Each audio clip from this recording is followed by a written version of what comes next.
Il s'agit de la 4e tournée d'inspection du président Xi Jinping dans la région autonome Hubei du Ningxia depuis 1997. Au cours de cette visite, Xi Jinping a appris sur les efforts pour faire avancer la lutte contre la pauvreté, renforcer la protection écologique du fleuve Jaune et promouvoir l'unité ethnique.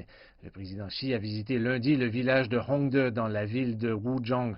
Avec une population de plus de 6000 habitants, le village est sorti de la pauvreté l'an dernier grâce au développement de l'agriculture et de l'élevage. Il dispose également d'un atelier de conditionnement du carton offrant des emplois locaux stables. 8 des 9 comtés pauvres du Ningxia ont été sortis de la pauvreté, un témoignage des efforts d'éradication de la pauvreté du pays. Xi Jinping a également visité une section du fleuve Jaune pour en savoir plus sur la protection écologique et environnementale de la région. Il s'agit de la 4e visite du président chinois sur le fleuve, qui parcourt près de 10 provinces en moins d'un an.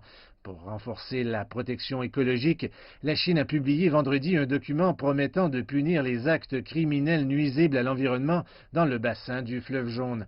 Pendant ce temps, le président Xi évalue également l'unité ethnique lors de son voyage.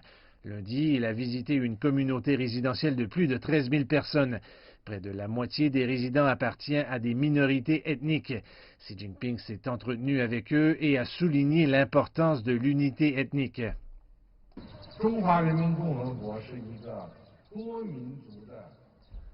La République populaire de Chine est une grande famille socialiste multi-ethnique qui se manifeste dans votre communauté dominée par les ethnies Han et Hui. Je viens de voir que votre communauté a une très bonne expérience, notamment en termes de relations harmonieuses parmi les différents groupes ethniques. C'est ce que j'espère voir le plus. Nous sommes tous membres de la grande famille de la nation chinoise. Aucun des groupes ethniques ne devrait être laissé pour compte dans la réduction de la pauvreté et la construction d'une société de moyenne aisance dans tous les aspects et un pays socialiste moderne. Nous avançons tous la main dans la main.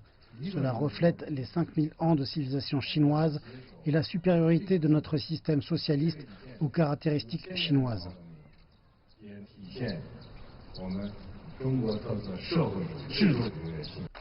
Le Ningxia compte plus de 40 groupes ethniques, parmi lesquels le groupe ethnique Hui est le plus important.